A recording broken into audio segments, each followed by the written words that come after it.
And welcome back to the Cover 3 podcast here on CBS Sports. That's Bud Elliott. I'm Chip Patterson. National Signing Day.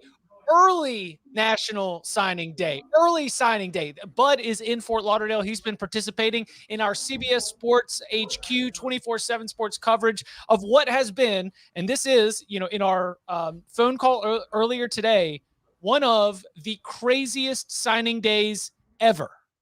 You have been in this industry. You've worked for multiple different outlets. And so I kind of wanted to set the stage because, yes, of course, we are going to get into Travis Hunter, both what it means immediately, what it could mean long-term. Of course, we are going to get into the race for the number one class, some of the biggest surprises that we have, including, I think, an interesting adjustment to our early signing period admissions narrative. Bud, if you follow me on that one, with the certain programs have really been able to come strong with their December class, as well as some of the first-year coaches and elsewhere. But to just sort of take this from your perspective as someone who has been living and breathing this beat within college football for a long time, does it really live up to what feels like a very, in the moment, just being overwhelmed with the significance of the different moves and really what we've seen today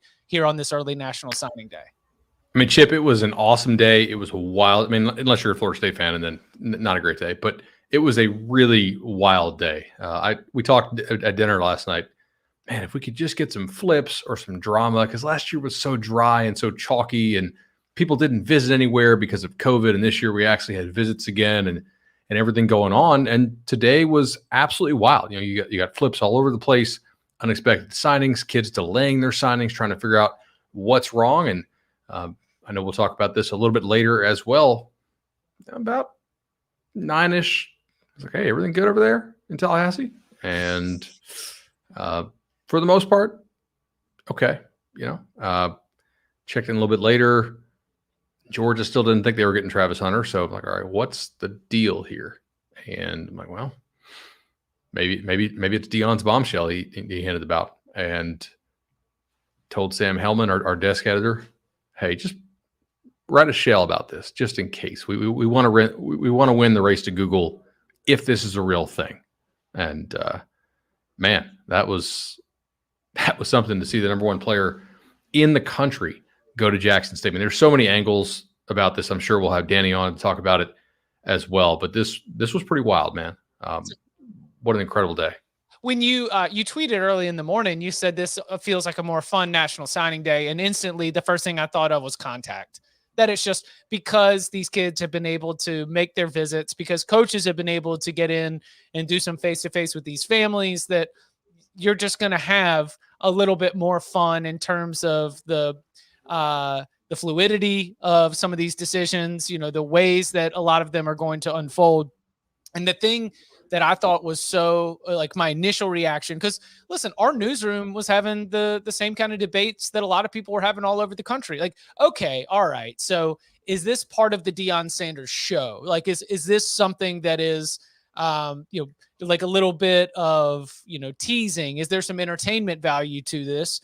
And, I think that the thing that stood out was that Travis Hunter played a big role, based on my understanding, and you would know this much more, but in helping recruit Florida State's players, like in helping to reach out to even like some members of the class that still ended up in Mike Norvell's signing class here, and the role that he played as a key piece of the future. Like, Mike Norvell is selling. Like, I understand, at the beginning of the season when things were looking really bad, he's like, I understand things aren't great, but, we're loaded up on the future. They had that massive, recruiting event. Everything was going well. And so to me, I was like, man, if this is true, Travis Hunter as a recruiter then bailing, that is like some impact that could, again, we don't need to start like low and low on Florida State, but like before we even get to Jackson State and sort of the larger implications there, that's got to be a big knock just to the general like ego of the Florida State football program, that somebody who you thought was so in your camp and on your side, that he was key in being able to boost the future of your program, to lose him at a moment like this, like that's got to be one of the more heartbreaking National Signing Day losses in recruiting history. Oh, it's a kick in the balls for sure. I mean, he was your number one recruiter on Sam McCall, your 5-star, right? That's a huge loss for them. And if your confidence is shaken in Norvell's ability to turn the program around, I don't blame you. Like that was a large thing to pin your hat on. And obviously they ended up not getting Travis Hunter. Ultimately, I said this on CBS HQ today, and I appreciate everybody who was watching that for us. To me, it's hard to blame them for not seeing the Hunter thing coming, given how hard he was turning down other programs that you would think to ask about, and the fact that he was actively recruiting for you, pretty hard, as you said. Some of the other misses they had, and this is not a Florida State show, so we won't get into it that hard, but you can watch the Florida State show on the 24/7 Sports Podcast Network. Exactly right. Check out On the Bench. Some of the other misses, I think, if I'm Mike Norvell, I'm firing some staff, because you can't be in those meetings as a coach and be saying we're good, and then have that many misses, right? That's misevaluation, and you're paid to do it. That's breaking news music.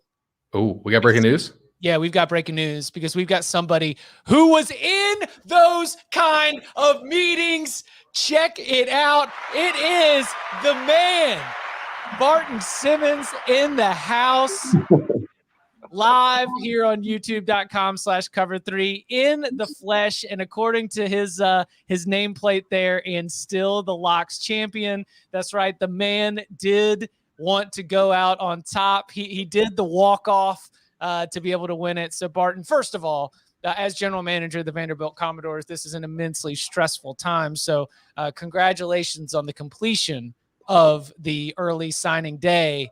How are you doing, my friend? I am great. Man, it's good to see you boys. Where's the rest of the Rat Pack? Fernelli and Cannell, they're too good for me. What's going on with those guys? They definitely didn't know that you were involved, and they definitely opted out. Like they would opt out of bowl games, and they opt out of National Signing Day. Like that's the signing day coverage. Like Barton, this was you and me, Mud. Like remember, it was grab Barton when he gets done on the CBS Sports HQ set, throw him in one of those like lockers that they have off to the side, as Bud is in right now. So you know how this signing day recap show goes. Can I tell you that it is. This side of it is actually in some ways less frenetic. Like you've got to like Bud and Will Fong and all these guys have got to like know where everyone in the country is going. I've just got to know where like the 30 guys on our board are going. And so, and 25 of those are pretty much locked in. So it's a little bit different on this side of it. Now granted, the anxiety is probably just as high, because any one misstep, like the number one player in the country going to Jackson State, I guess, is can change, job security in the future. Like Bud's trying to fire the whole Florida State staff, it sounds like. But it is fun, man. This was a fun day. The chat is loving the over Army representation. I mean, just everybody mounting up as they see their general return into the battlefield. Yeah, you guys are under pod now, I guess, right? I mean, no? First quarter under. Yeah. The key was to be targeting the first half. Like you'll like this one. You go and you eliminate the risk of an undergoing bust in the second half of these games where we've got conservative coaches that are just going to do the like feel them out kind of thing. So you catch an Oregon, Utah. Oh, that's a first half under. They just want to play good defense in the first half and not break out any trick plays. Michigan, Penn State. Oh, that's a first half under that you dance to the entire way. Full game under hits too, but Bud's really opened my eyes to that degen stuff when you get into the quarters and the half plays. Yeah, Bud's really gone off brand. Like, it was a mainstream betting pod, and then Bud got like deep in the weeds. And hey, that's good. It's good. It's good to have the balance there. So you said the day was less stressful. Take us inside. I mean, all the letters are in, right? Y'all aren't waiting on anybody else. Are y'all done? We are. We're not done, but generally we're done. I mean, we got some more action. Okay. Essentially before the week's out. But you can talk about the class without committing an NCAA violation here on the Cover 3 podcast. For the most part, I can, yes. So there's about 21 guys we could ask you about roughly? Thereabouts, yeah. Okay, yeah. So how'd it go? Tell us about it. It went awesome. I mean, I think this is like, when we set out to build a class back around this time last year in January, this is what we had in mind. Like we got we got a class that looks like the teams we play. And it's, we had to get longer. We had to get more athletic. We had to get bigger up front, particularly, add some length and athleticism on the defensive line. And we did that. Like our secondary is like these guys are all like 6', 6'1", like long armed, like ball skills, speedsters. And so, I mean, this was a huge day for us. And I mean, there's a lot of good energy in the building, a lot to build on. I think the commits and the class have really like rallied and circled the wagons to an extent to where like they really believe. So it's just a good springboard. And our roster is in a really good place mentally. We're going to have probably 6 to 8 guys in the spring practice as early enrollees. And so, just a lot to build on, a lot to be excited about. And, we're going to get it going. Obviously you're excited about all these kids. Who is the dude that maybe behind the scenes y'all had to sweat down the stretch? Well, Darren Agu took an official visit to Tennessee last weekend, and we never really felt like he was a guy that, he was always great with us and never displayed any hesitation with us. But anytime a guy's visiting somewhere else, you gotta sweat it out a little bit. But when we got him back on campus last weekend, and by the way, he is as talented as anybody as a pass rusher in this class, in my opinion. And he just connected with this vision and this place and this roster and this class. And after the weekend, we didn't really worry about it too much. We had a couple guys that were getting a few sort of these like last minute phone calls from some of the kind of blue blood programs, pulling the old like, why don't you wait till February? Why don't you hold off type of stuff? And so we had to weather a little bit of that, but nothing too crazy. Jadis Richards, another one who we think is just a stud safety out of West Monroe that was once committed to TCU. He took a visit to Louisville last weekend. Again, we still felt good about it all along. And so we had confidence in our relationships, and that's ultimately how we're going to build it here is with the relationships and the people in the building. And we felt like we found the right guys that were connected to the right stuff here to where they weren't going to waver if you dangle a big stadium or something in front of them. Do you have go ahead. No, I was just looking at the list, Barton. Obviously, a lot of staffs feel the pressure to win immediately, and everybody wants to win. But it feels like in the portal era, if you're going to take a class that is this heavy on high schoolers, that has to say something about the administration's buy-in and understanding of the vision and challenge and timeline that it's going to take to get Vanderbilt where you want it to be. Yeah, I think that. I mean, look, and we are gonna use the portal. We're never going to be a 15 get transfer class or something like that, but we are going to try to find the guys that are fits and supplement as we need to. But like ultimately, yeah, that's what's exciting about this is we're going to have an opportunity to build this the right way. We're going to have an opportunity to like get the right guys in the building and develop them.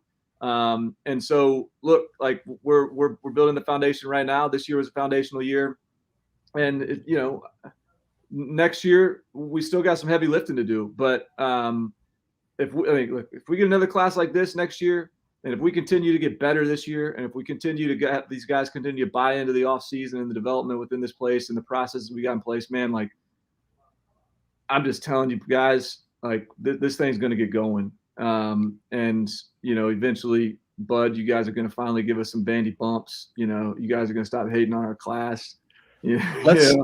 Let's talk those bandy bumps. I got Cooper and Chris and Wilt Fong right out there on the couches. What a bunch of other than what we're talking about. All right, I totally agree. I mean, it's a clown show. Yeah. Who's the kid that obviously, you may not want to be bumped up because then it could create even more competition. I know you guys crave competition, but flying under the radar is not bad. Now that they're in the boat, now they've signed, who's the kid you're like, that dude should have been higher? Yeah, there's a few of them. So Davion Walker's a wide receiver out of Georgia. He had like 1,200 yards receiving and 20 touchdowns. Won a state championship for Warner Robins. I think that guy is like an elite wide receiver in this class. We think he's really special. There is I think the Jadis Richard kid that we landed. I mean, watch the dunk he had last night in basketball, where he just absolutely tomahawked on somebody and stood over him. Like, that's the kind of guy that we think is going to make this place different. And then, I'm just sort of looking at our board. Oh, Maurice Edwards. Like, we spent the whole cycle believing that Maurice Edwards was going to get like every big time offer in the country and we'd have to fight off everyone in the country. And they never came. And I don't know why they never came. I'm fine with it. Right. That kid's a running back that's going to be like, I mean, he ran a 4.41 in our camp this summer, broad jump 10.5 at like 205 pounds with 10-inch hands, and like he's just a different dude. Had like 10 yards of carry this year rushing the football. So I mean, that's another one that we're really excited about. Barton loves being able to get your multi-sport athletes. Yeah. Hey, you know the drill. You know the recipe.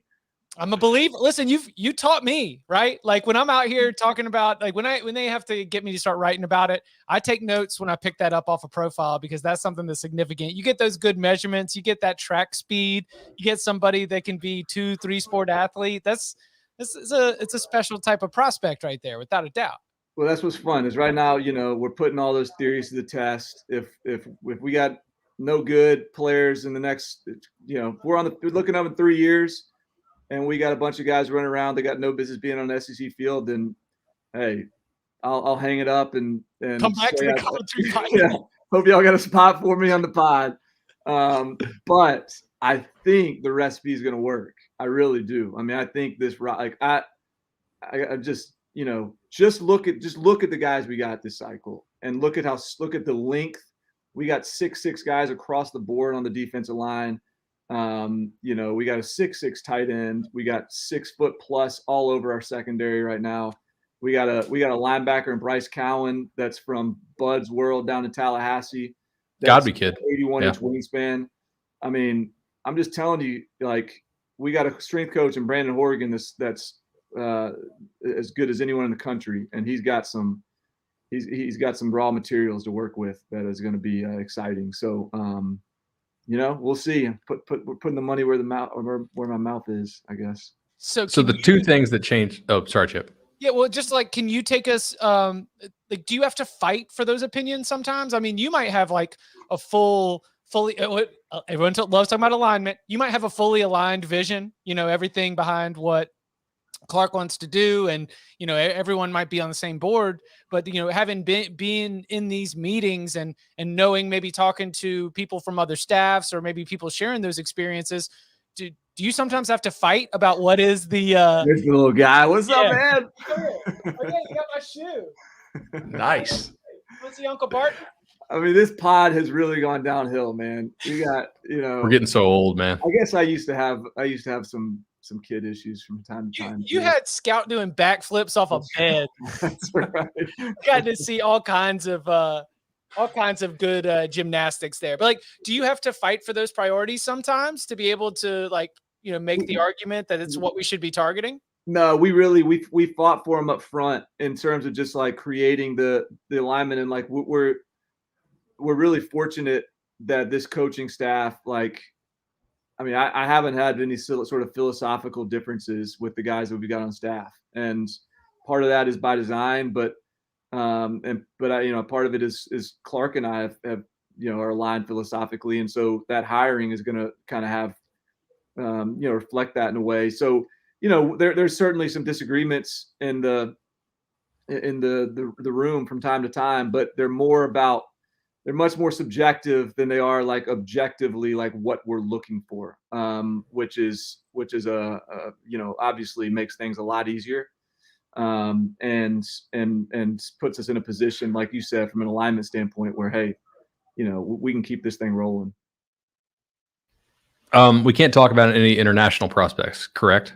Not yet. Well, we have 2 international prospects that went to high school in the States that have signs. Darren Agu, who's from Germany, and who's from London, and Linus Zunk, who's from Germany. So I will say, as a general look, Vanderbilt is in a place right now where we need to find value, right? Like we're not going to just be like we won the 3 games in the 2 years before we got here. We won 2 games this year. Like we understand there is a little bit of finding our lane, finding value, and there's value in guys that are haven't been playing football or are not as finished products, a little bit more raw, a little bit, maybe they are overseas. If we can find value there, we'll find it and we'll take it. But ultimately, like we're gonna ultimately bet on ourselves, and so we're gonna bet on length and athleticism and our coaches to get it done with them. And so we've certainly, I feel like, found that in this class and a couple guys that have European international roots in that regard.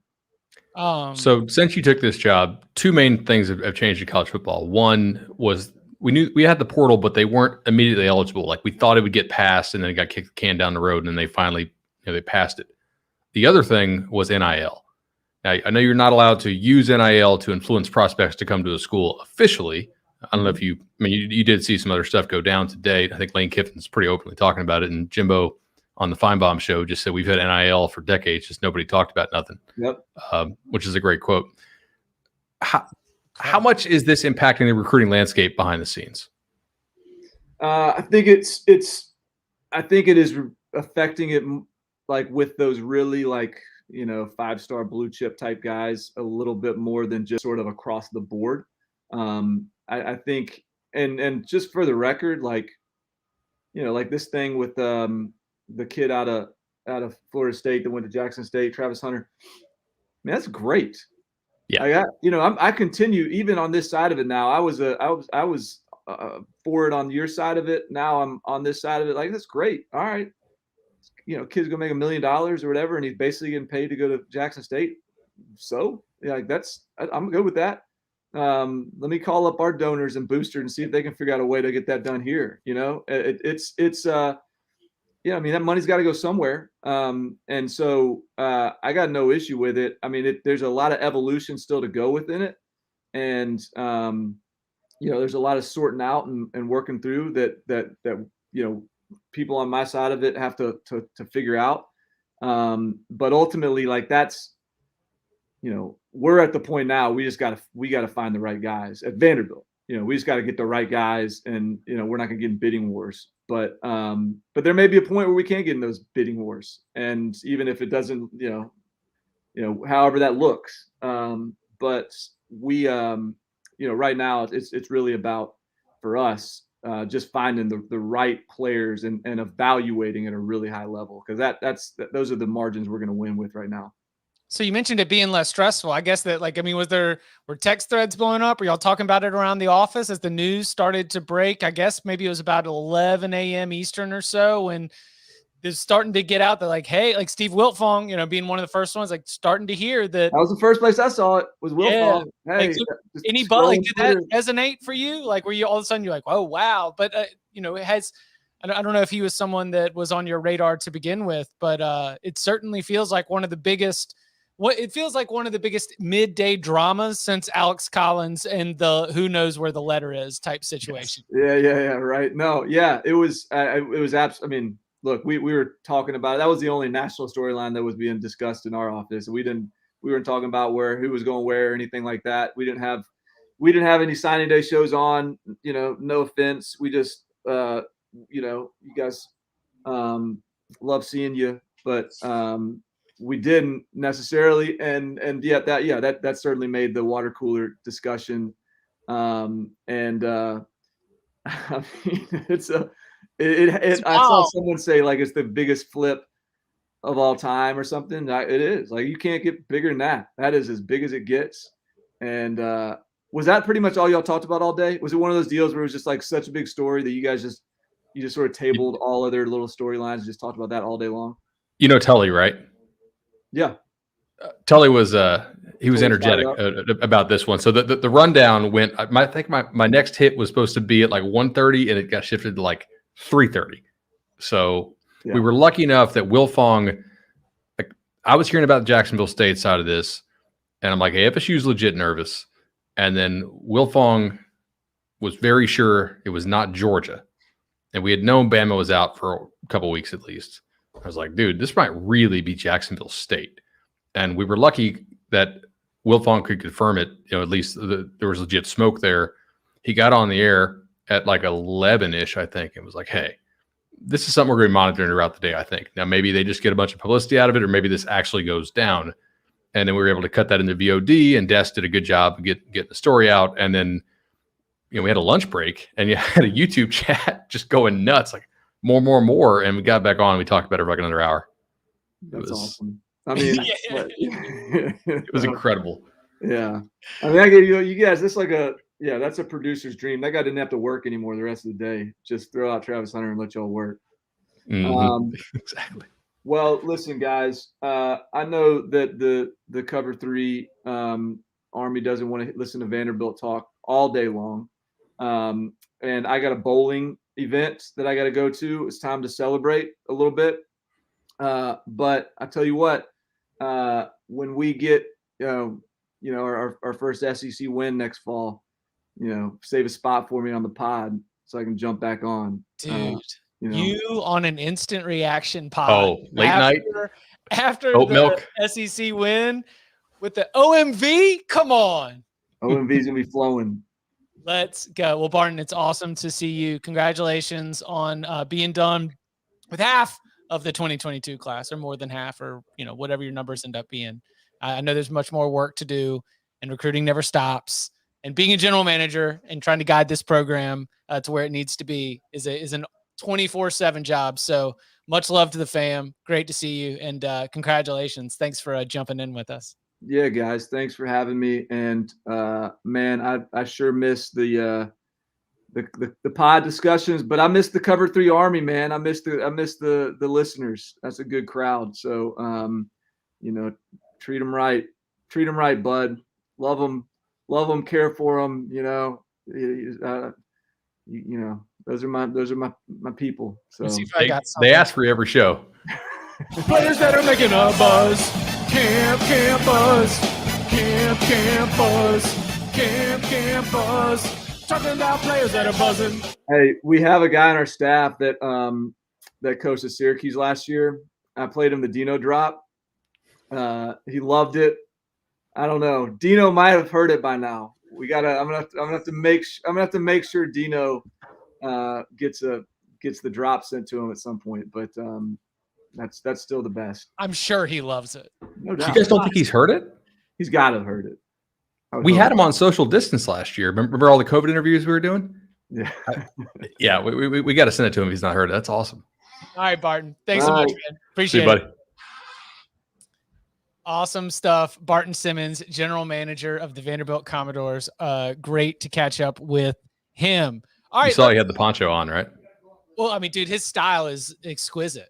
Always. Yeah, chat was loving it. Coming up on the other side, let's take a look at what is shaping up to be a very, very interesting race for the #1 class, plus some of our surprises and what happened with all of those big-time programs, big-time coaches. It was a very active coaching carousel. What was the recruiting impact? We'll get into that and more next.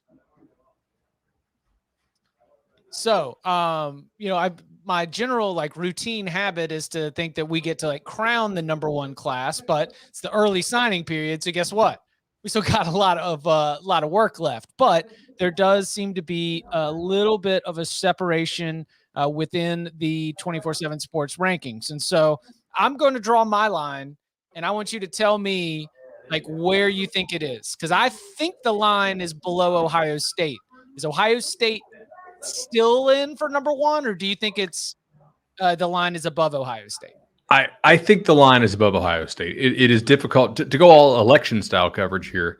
It's difficult for me to see a path where Ohio State shoots that gap and everybody else misses on the remaining guys they need to miss on, at least in our 24/7 sports high school only rankings. we do have the combined rankings this year as well for the first time ever. So make sure you check that out on 24/7 Sports, because transfers matter. They take up a scholarship spot. And so we are also doing grades this year that incorporate transfers. Of course, those will keep evolving, far into the year. But I think that line is above Ohio State. I think it is going to be one of those 3 SEC teams. And all of them are doing just a tremendous job this year. Yeah, Ohio State on the wrong side of 1 or 2 flips too here on the early national signing day. So the 3 SEC teams that Bud just mentioned, in case you haven't gotten a chance to look at it: Alabama currently sitting at number 1, Texas Tech, just a few points behind them at number 2, and Georgia at number 3. These 3 schools occupied the top 3 spots coming into the day, right? I believe so. And they've Correct. just shuffled around just a little bit. Let's go team by team. Let me know what sort of stands out about the class. And we'll start with the current number 1 as we're recording here around 5:00 on the East Coast. Alabama, no surprise to see them with that ranking, but what do you like about this particular class? Lines of scrimmage, I think are pretty impressive here. At Alabama, reloading along the offensive lines. Tyler Booker, who is a really, really highly rated kid, 51st in the country on the composite. I saw him a lot down there at IMG. Elijah Pritchett, a bookend tackle for them on the other side, another really impressive guy there. And they have a couple more that I think they're waiting on as well. But another one to look at here is a guy that I really like quite a bit, just a violent dude. And I was down at IMG this spring, and I'm not our chief rankings guy, but I've done this for a while, and some guys just pop. And Jihad Campbell is different. Okay. He was one of the Clemson decommits, right? Yes. Yeah. He's kind of got that Micah Parsons thing going on. I don't know if he's quite as physical as Parsons, but he's definitely really quick, and it's hard to stand out physically at IMG because all the best players from the country or around the country, or a lot of them at least, they transfer in. And even on that day, he just looked much faster and more impressive than everybody else. So that's like the best kid here. And this is really pretty wild for that to happen. So I'm pretty impressed. And look, it is tough for me to take my football brain and immediately be like, well, we talked about Alabama struggling on the line of scrimmage. They went and got a bunch of line of scrimmage guys. This is great, but realistically, we have to have patience. We can't expect all of these freshmen to be able to come in and immediately address the need. But some of the inexperience that was on that Alabama offensive line, where we had players where we said, they are not an SEC Saturday 3:30 p.m. Eastern time player yet. You can still have that development in some cases. That's definitely something to keep an eye on. What about Jimbo Fisher's Aggies? They land Max Johnson's younger brother, which I'm gonna make a guess here that means Max Johnson might be on the way too. But number 1 tight ends, an incredible athlete that you had already spoken of. What do you like about the Aggies class? Again, defensive line here. That really defines this class for me at this point. Just freaks, man. Walter Nolan was one of the best players I saw all year. He's kind of got that Albert Hainsworth style thing going on. Just violent, much more athletic than he should be. He's built like a refrigerator box, but he's lined up playing defensive end. And that's just not normal.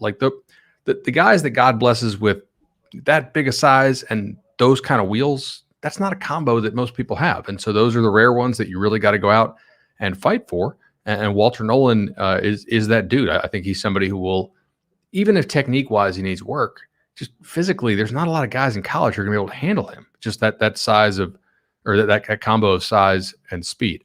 Anthony Lucas is a really interesting kid for them, defensive lineman out of Arizona, former baseball player. I remember shaking his hand at the Army Combine, and I was like, holy cow, this kid just grabbed me up my wrist, and I'm not 6'2", I'm not huge, but okay, this is different. That's not a normal 15-year-old, and he's continued to fill out.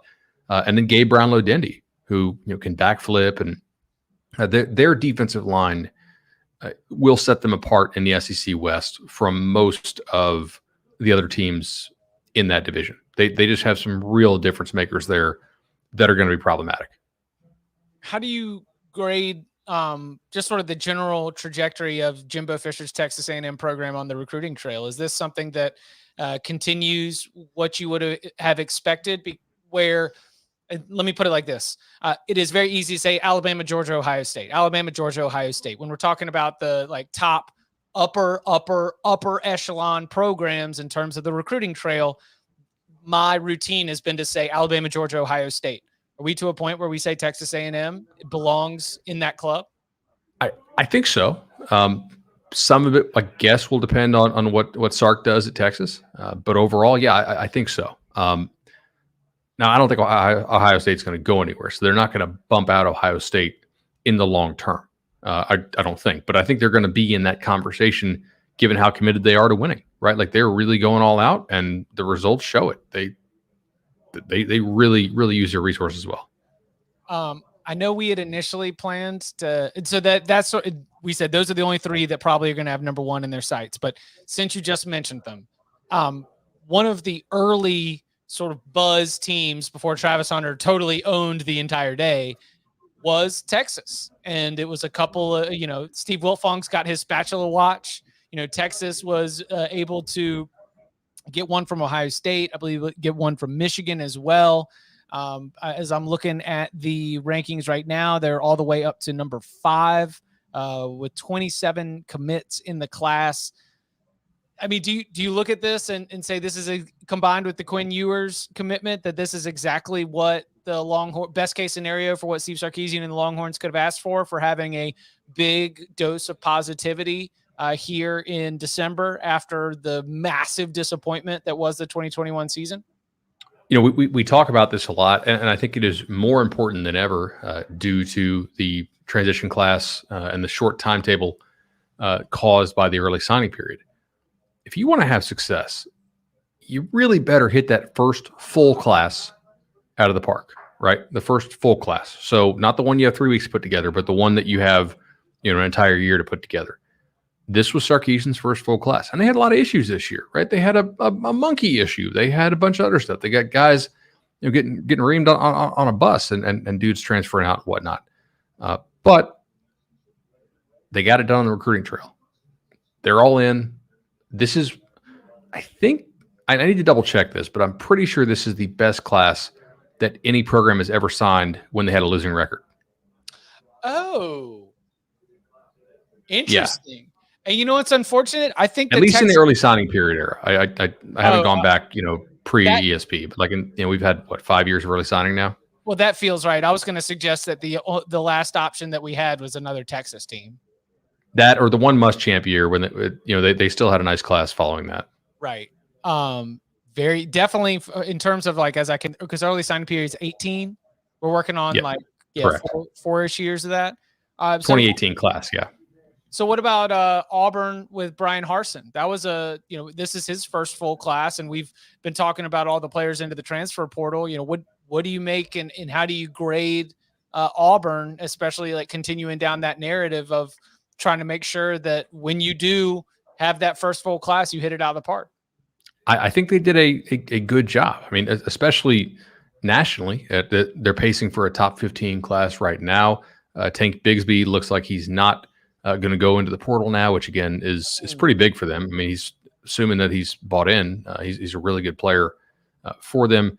They had some nice gets down the stretch. Obviously, Gilbert, Robert Woodyard, who I think we thought was likely to happen. They went ahead and closed that one out. They got a quarterback who stuck with them the whole way in Holden Garner. They did a nice job. One of the issues is you're in the SEC West. And we just talked about the two of the three programs vying for the number one overall class. The other program vying for the number one overall class is the cross divisional rival that Auburn has to play every year. So I think they did a good job. Did they gain ground or lose ground against Alabama, Georgia, and Texas A&M in this class, though? If you want to be real about it, they lost ground. Like Bama and Georgia and A&M put more ground between them based on the talent they brought in. That's just kind of a tough reality if you're in the West. Your Josh Pate had that. I think it was a tweet, and then he brought it back up on air on CBS Sports HQ in the 24/7 Sports live stream. But if if you just write down the names of the head coaches in the SEC West, Brian Harsin is the one that doesn't look like the other.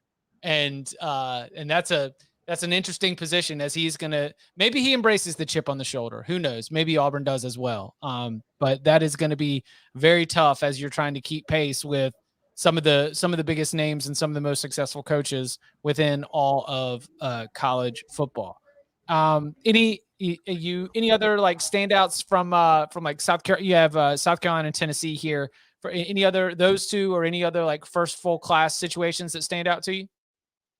Yeah. So South Carolina did a really nice job down the stretch, I thought. I mean, it's South Carolina. I wrote about this last year. One of the reasons Shane Beamer was hired was because of the great recruiting job that he did when he was there as an assistant. And my research showed that the years that he was there as an assistant were a major outlier in the history of the state as far as the amount of talent. You know, they had like 10 or 12 or 14, top 250 guys, I think. This year, I think in the state, they had 4 or 5. So obviously it's much tougher when you don't have those guys in the state. That's outside of Beamer's control. I thought he did a nice job. I also thought Josh Heupel, who does not have a reputation as a great recruiter based on what he did at UCF, I thought he did a really nice job closing as well. They landed in a couple more 4-stars down the stretch. They got Tyree West today, who you can say Georgia dropped, but it's Georgia. I mean, they're kind of doing things on a different level than most other teams right now, so that's kind of the major thing with them. I think he did a nice job. It's tough when you're in the SEC, right? It's like, that's good. They closed well. Are they any closer to winning the division? Not when you got 3 schools just in a different stratosphere, I guess. So one of the funniest, one of the funniest lineups that you can have is if you take the 24/7 Sports recruit Big Ten football team rankings and you line them up. Almost every Big Ten East team is near the top.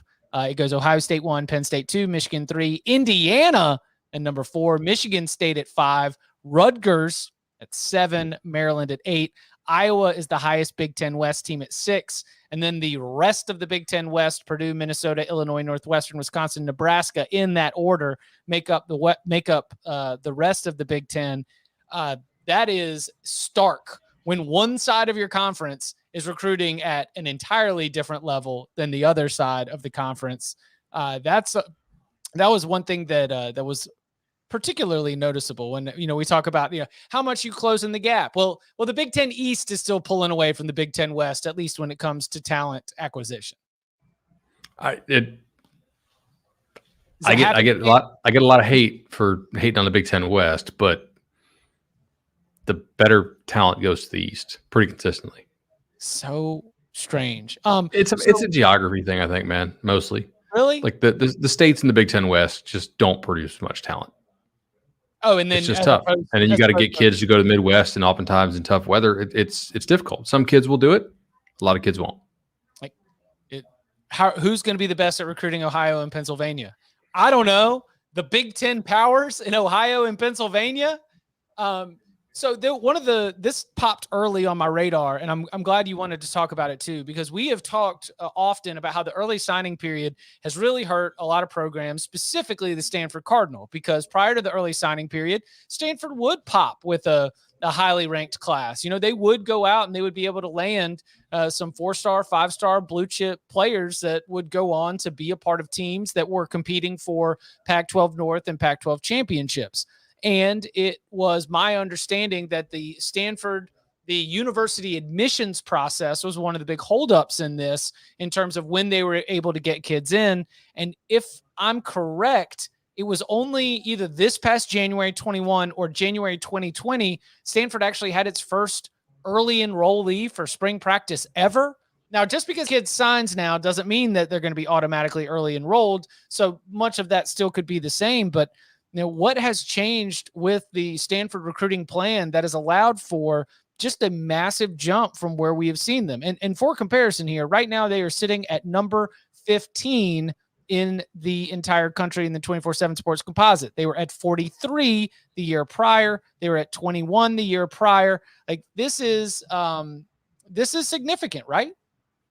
It definitely is, Chip, because it tells me that Stanford is adapting to the new way, which is the early signing period. Certainly, David Shaw was, I think, the most vocal coach out there campaigning against the early signing period.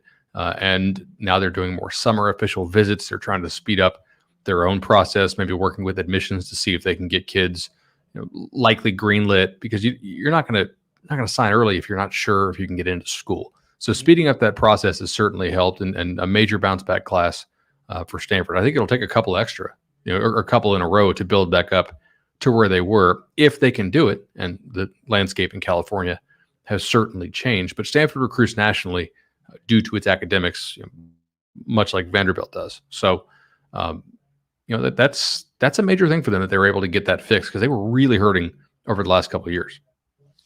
Also, a surprise team. I know that you've got Kentucky on your radar, and I'm looking. Do we have a Goodwin announcement yet? As Deontay Goodwin, the offensive tackle, 5-star player, he had the legendary press conference to announce that I'm not announcing. Right? He came out. He came out and said, "I'm not going to make this announcement quite yet." Then got on a plane, flew somewhere else, and I think he was going to be making it on CBS Sports HQ. Chat's telling me he stayed with Kentucky. Great, since we were about to talk about the Wildcats. What do you make about just the man with the best contract in college sports is delivering on the recruiting trail here in 2022? Mark Stoops, fringe top 10 class. I think, what are they, 11th or 12th right now? Yeah, I'm looking at keeping Goodwin in the class is, I mean, that's huge, right? Like, if you're Kentucky, look what the contract says. Look at what we're looking at. You're trying to basically be the best team out of, Vanderbilt, South Carolina, Missouri, and Tennessee fans won't like this, but Tennessee, and like Georgia, Florida, probably not reachable in most years. They're doing what they're doing class-wise is absolutely capable of keeping them there. They also kept their defensive coordinator, who was being courted by LSU. So I saw that news today. Things are coming up. Mark Stoops. They did a great job in the state of Tennessee, by the way. Very interesting. Speaking of them being able to retain their defensive coordinator, what'd you see let's start at the head coaching level, and then I know the assistant carousel after today is going to continue to spin. So that'll be very interesting to track and follow. But what'd you make about what we saw some of these new hires be able to get done here with very, very little time? And we talked earlier about it's the first full class that we should really judge you by. It's still a recruiting class that you got to put your name to. So what really stood out from some of those guys?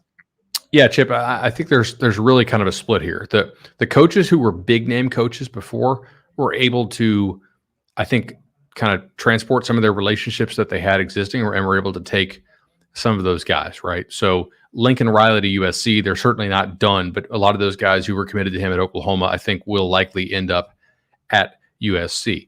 Mario Cristobal was recruiting Nigel Kelly, the defensive end out of Fort Lauderdale Dillard, when he was at Oregon. And Kelly was on the record of saying, hey, if Oregon wasn't 5,000 miles away, that's probably not a totally accurate number of miles, but if it wasn't so far away, I'd probably be at Oregon. And lo and behold, Mario goes to Miami, and he's all of a sudden in Kelly's backyard, and he ends up getting Nigel Kelly. They get Wesley Besaint. So I think if your school hired a really big name who is like a very active recruiter and like the lead recruiter on some of these guys, like a Lincoln Riley or like a Cristobal is, they were able to kind of import some of those dudes.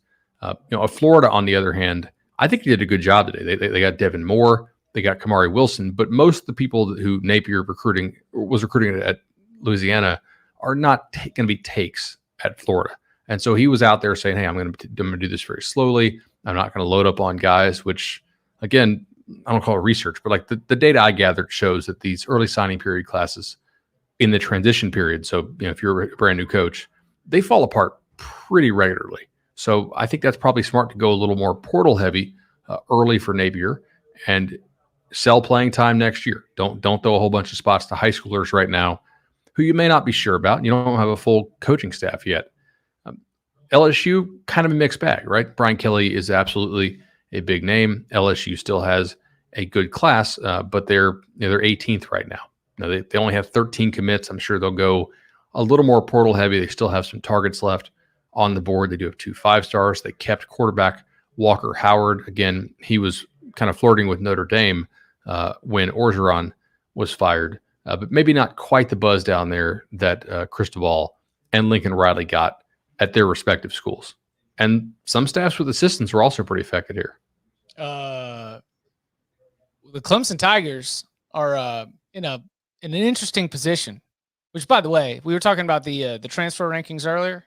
Can we get a shout out to Jeff Scott? Jeff Scott's got 11 in the transfer portal on board. That is the #1 transfer team, according to the 24/7 Sports Transfer Portal team rankings. Your South Florida Bulls. Among them, 3 former Clemson Tigers are transferring into the USF program. Joe, the very talented wide receiver from Canada, being one of them. But the Clemson Tigers, they opt to promote internally. Brandon Streeter's your new offensive coordinator. We're going co-defensive coordinators with Wes Goodwin and Mickey Kahn, both taking over. Some of the assistant roles have shuffled. Todd Bates picks up assistant to the head coach while he maintains to be defensive tackles. The special teams get shifted. Safeties coach gets shifted. It is a true belief by Dabo Swinney in what he's got already in that building, as opposed to trying to go out and recruit somewhere else. But looking at the landscape of the ACC, they are not #1 in the ACC. That would be the North Carolina Tar Heels. Clemson checking in at #2. Florida State was in that #2 spot, no longer without Hunter. They are, and also missed out on a couple potentials. They are at #3. So for the Clemson Tigers, 13 commits so far in this class. Is there any real concern, or do you have any real reaction to the way that Dabo has played this from a hiring standpoint, or the roadmap that he's laid out to get Clemson back to ACC championship status? I mean, he sure is sticking to his guns, right? Did you see his quotes today? I did. It's total chaos right now, Swinney said. Tampering galore, kids being manipulated, grass is greener, and all that stuff, as opposed to putting the work in and graduating. There's no consequences. So now you got agents and NIL tampering, and you have no consequences. No consequences equals no conscience. There's no reason for pause, no barrier for young people, like nothing. Education is the last thing now. Look, Dabo can say that, but he still has to evolve and adapt. And the transfer portal is a part of college football right now. Name, image, and likeness is a part of college football right now. Hell, Jimbo said it today. NIL's been going on for quite a while. On Feinbaum, he said this, that we just didn't talk about it. I don't think Clemson is on the verge of falling apart. I really don't. This is just one class. However, this class will set them back in terms of chasing Georgia and Alabama and Ohio State, and if A&M throws another one on this thing next year, potentially A&M, right? Because their hit rate has always been so high, they don't take a whole lot of guys. Like their number of signees are lower than normal. They give a lot more scholarships to walk-ons than some programs do. I mean, some years they're carrying 5-6 walk-ons. I think this class will hurt them some. And the guys they lost, Dalen Everett, obviously Jahad Campbell, some of those dudes are really good players. And we'll see what they can do. But their numbers are just, they're very low this year. They have 13 commits. You almost have to go hit the portal. Otherwise, are you really going to bring in a class of just 13? That seems, I don't know, not great. I think that they will. And him saying that the portal's going crazy isn't necessarily the old Dabo Swinney, we're not going to use the transfer portal. Right. I believe that, out of necessity for depth, you're going to end up entertaining some of those positions. And look, there are players in the transfer portal who are probably interested to come see what's up at Clemson. I mean, you don't have that much success and not be a little attractive. But I do think that there is 2 things that are happening at once. Number one, Clemson's giving up ground to Alabama, Georgia, and you've got this group behind that is going to start catching up to you. North Carolina, Miami, probably not with this class, but in the bigger picture, I would say Miami with Cristobal and the investment that we're talking about. Florida State's got a lot of soul searching to do after this dramatic day, but I would say that in general, you are looking at an ACC that you're not going to just have under your thumb. I mean, heck, on the field next year, Sam Hartman, by the way, is going to be back for the 2022 season. I think that NC State and Wake Forest are going to be a threat to Clemson. I don't think that they'll lose to both of them, but I think that when we look at that Atlantic division, it could be another scenario where we enter November and there's 3 teams all with a shot to maybe represent that division. So I think that for Clemson, it is a fascinating combination of things that are not exciting if you're a Tigers fan, that both you are sort of dropping back from that upper tier of college football, while also seeing some programs behind you in the ACC load up in the efforts to catch you. Maybe even they sense some blood is in the water in the larger picture. We will see how Dabo's recruiting chops are as a head coach, I think. We'll see how good Wes Goodwin is as a recruiter, as he interacts with recruits more, right? We know Venables recruits liked him, you know. Mm-hmm. Tony Elliott recruits liked him. Some of this is going to be on Dabo to try and recapture it, and it's just one class, and they're already looking okay for next year. So I don't want to, like, people shouldn't freak out about this. Oh, but it's so much fun to freak out. But you do it 2 years in a row. Right. And we start to kind of take you out of that national title favorites conversation. You start to go into more of the, if everything clicks conversation, they could do it. If they get quarterback right conversation, as opposed to, hey, they're so damn talented, they're legitimately going to be one of those 4 teams we pick for the national title every year, like we did this year in our draft. Yeah, are you so shook from this year that you Clemson is not on that list of 3 teams that you consider for a national championship at the beginning of 2022? Who's quarterbacking for A&M? Who's quarterbacking for Georgia? Bama's going to be number 1 with a bullet next year because they'll have Bryce back. Right. So, and then Ohio State probably too because they'll have CJ back. I would consider Clemson. You just got to get the offense fixed up a little bit. The defense was still really damn good. Year 3, Brian Brzee, he'll be back and healthy after Miles Murphy. Yeah, some good players in the secondary, young players in the secondary really flashed this year too. I'm also not out on DJ. I mean, I think the physical talent's still there. He had a little step back this year, obviously, but I'm not fully selling on that. Yeah, I paint all that, and I paint all that doom and gloom, but I think that it's also maybe it is my overreaction. It is my overreaction to what has become like a reversal of what was just almost a straight line up, right? I mean, the rise of Clemson football is something that you and I have seen like up close and personal in our time covering this sport. And so now I start to see it going the other way. I'm probably jumping a little bit too quickly on the other side of that. You may be right. I'm more, I guess, of a sample set guy. And I don't want to be well actually here. Hey, like Bud said, they're out, and then next year they go sign a top 4 class. But it's certainly, it's concerning that their numbers are this low, and they didn't take a bunch of scrubs, obviously, but 13 is 13. That's a very low number. So if they want to get right, they kind of have to go pretty heavy portal. So what else before we get out of here? And for those asking in the chat, the Bowl Locks Volume 1, the first edition of the Bowl Locks pod. That will be on Thursday. That is tomorrow, December 16th, 11 a.m. You can watch it live at youtube.com/cover3. We will have our first slate of bowl locks. Our plan right now is to hit you on that Thursday like we have been doing during the regular season at 11 a.m. Eastern time. So it will be on Thursday the 16th, Thursday the 23rd, Thursday the 30th, kind of working through 1 week at a time through the bowl schedule. Splitting it up so it's a little bit more digestible and so that we can spray the board. All right, if we put all 44 bowls on the board, we probably wouldn't have as many locks as if we split them up, and we know you want as many picks as possible. So that is just for your schedule. And remember, if you subscribe to the Cover 3 podcast on YouTube, smash the bell for notifications, then you find out anytime we go live. So the day is almost wrapped up. I know there's a little bit more to do. What sort of lingers that we haven't hit on so far in terms of the big storylines and headlines from the day?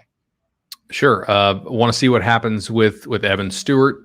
Obviously not signed yet. We do have the traditional National Signing Day coming up, so don't freak out about that. But who knows? Maybe there could be a splash there. I guess we'll see. He's like a freaky fast receiver, Chip, committed to Texas A&M. Also a TikTok star, by the way. So has kind of built his own name, image, and likeness brand long before he ever gets to school. North Carolina. Number 8 class, and by average star rating, a top 5 class. Ooh, you guys are. I hadn't seen that second one. Yeah. Little setting up camp there in Virginia. I believe UNC has 5 of the top 6 players in the state of Virginia signed. Thank you, Dre Bly. I mean, that'll get you fired if you coach in Virginia, and it did both those guys. Yeah. Well, excuse me, Mendenhall retired, or is done. Not Dre fired. Bly is a Virginia high school football legend. Man's got his name on a stadium. It's a tough man to recruit against. Dude, he is. You guys did a great job up there. Like I know this year was kind of a disappointment, but they had some things happen that just didn't work out. Like we kind of knew if they were going to arrive, they needed this and this and this to happen. I'm probably buying back in on North Carolina, by the way, for next year. I know they're going to lose Howell, but they're a great, to use a fantasy term. I was in the fantasy football studios today down here in Fort Lauderdale. Listened to FFT in 5. Helped me win 5 games in a row to get back in my league championship, and the buzzsaw is coming for that trophy. But they use the term post-hype sleeper. The post-hype sleeper here. The team or the player, he was hyped, didn't live up to it. Now he's kind of a sleeper. North Carolina next year, for me, based on these classes that they're stacking back to back to back. What else do I have here? Penn State. Ooh, they had Penn State has a little bit of a disappointing year. Clifford got hurt against Iowa. Otherwise, I think this year probably could have been better. They played playoff team Michigan to a single score there, and Michigan hits that big play on them at the end. They played Ohio State fairly tough. We knew Penn State was going to have a good class. That was that was one of the whole James Franklin's going to stay arguments, is because we said, look at the class he's got coming in. It would be on some levels a little bit foolish to walk away from it. But I got something here. I mean, Drew Aller is our number 1 quarterback in the country. What have we said about Penn State? Like, man, if they could just get quarterback right, maybe they could get over the hump. I mean, Drew Aller's pretty damn good, Chip. 5-star, 99 prospect grade from 24/7 Sports. Composite has him at a 98.6. Number 1 quarterback, as you mentioned, number 1 prospect from the state of Ohio, according to 24/7 Sports. 6'4" multi-sport background. Oh, Barton loves to hear it. Big dude. Yeah. He good balance, big time arm. Josh Allen is the player comp. Yeah, exactly right. That's something that I think you got to be pretty impressed with. Obviously, Penn State always does a great job with linebackers, and this year their running backs. I mean, they're skilled. They got in this class.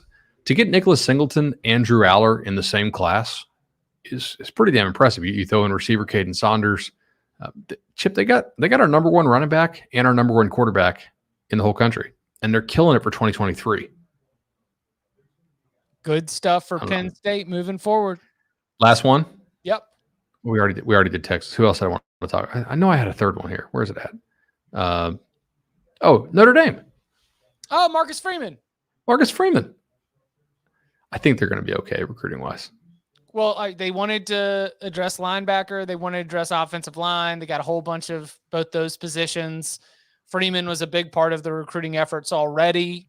And with the continuity on the staff, I mean, that's a good sign, right? I think it definitely is. And, we talk about how they had elevated their recruiting recently. And recently is Brian Kelly, but it's also Marcus Freeman. I do think he helped to take them to a different level of recruiting. And if you're Notre Dame, we talked about this. They probably wouldn't go coordinator because of the magnitude of that job and all the things that come with it, unless it was an in-house coordinator who they had a chance to evaluate and scout and feel they had a good feel for. And he's got to go coach the games. And at some point, he'll have to do other head coach stuff, like deal with boosters and make hires and fires and all that kind of stuff. But I think he passed his first test pretty well here. If you're a Notre Dame fan, you need to be pretty excited about this class. It's another top 10 haul for them. They're doing really well in 23 as well. I think you got to be pretty excited. Most highly rated private school on the board. right? I mean, Am I wrong until about that? until Vandy really gets cranking.